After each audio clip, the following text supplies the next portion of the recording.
সব ক্রিকেটারের জন্য নয়, কয়েকজনের স্বার্থ সংরক্ষণের জন্য প্রতিষ্ঠা করা হয়েছে ক্রিকেটারদের সংগঠন cricketers welfare association of Bangladesh কোয়াব। সম্প্রতি দুর্বল রাজশাহীর ক্রিকেটারদের পারিশ্রমিক আদায়ে সাহায্য করতেও আসেনি এই সংগঠনটি। তাই নাম সর্বস্ব এই সংগঠন ক্রিকেটারদের তেমন কোনো উপকারে আসছে না বলে মন্তব্য করলেন সংশ্লিষ্টরা। শুধু অস্ট্রেলিয়া ইংল্যান্ডই নয়, বাংলাদেশের ক্রিকেটারদেরও রয়েছে সংগঠন, নাম cricketers welfare association of Bangladesh কোয়াব। সেই সংগঠন দুর্বার রাজশাহীর ক্রিকেটারদের পাওনা আদায়ে কি ভূমিকা রেখেছিল, অথবা এই সংগঠন কি আদৌ ক্রিকেটারদের দুর্দিনে পাশে থাকে? কোয়াব তো সবসময় ফাইট করেছে, এখনো করবে। আমার মনে কেন করছে না এখনো জানি না, করা তো উচিত, করবে হয়তো বা। বিসিবি থেকে এটাকে ভালোভাবে নোটিশ নেওয়া হয়েছে এবং ডেফিনেটলি তেমন একটা কোনো সঠিকভাবে ওরা পরিচালনা করার জন্য রাজশাহী টিমকে অবশ্যই ডেফিনেটলি বলবেন এবং সেটা ভালোভাবে হয় সেটা চেষ্টা করবেন। ক্রিকেটারদের কল্যাণে সংগঠন যদি দুর্দিনে কাজেই না আসে, তাহলে কেন এই সংগঠন রাখা হয়েছে সেন্ট্রালে, সেই প্রশ্ন তুললেন কোয়াব চট্টগ্রামের সাধারণ সম্পাদক সিরাজ উদ্দিন মোহাম্মদ আলমগীর। 25 বছরের ওয়ারেন্টিযুক্ত দীর্ঘস্থায়ী দরজা প্রোটেক্টর, আধুনিক ও মজবুত দরজা।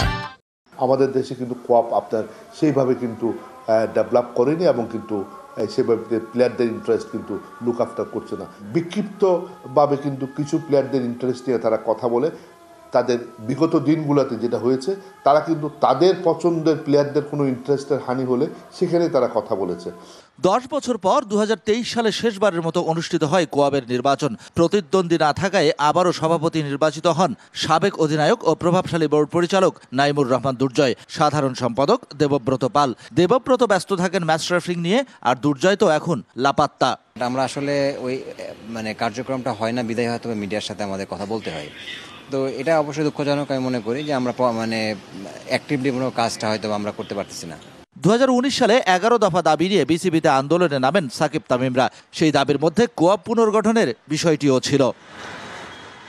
ম্যাচ হারলে দায় ক্রিকেটারের, ম্যাচ জিতলে ক্রেডিট কর্তৃপক্ষের। এই হারা আর জেতার মাঝের পরিশ্রমটাও কিন্তু ক্রিকেটারের। ক্রিকেটার বিশ্বাস করেন পরিশ্রম সৌভাগ্যের প্রসূতি, কিন্তু সেই পরিশ্রমের পারিশ্রমিক যখন না পান ক্রিকেটার, তখন কিন্তু কোনো শুভাকাঙ্ক্ষী এগিয়ে আসেন না। অন্তত বাংলাদেশের ক্রিকেটের ক্ষেত্রে, বাংলাদেশের ঘরোয়া ক্রিকেটের ক্ষেত্রে সেটাই দেখা গেছে অনেকবার। Shahan Papon, DBC news, Chittagong.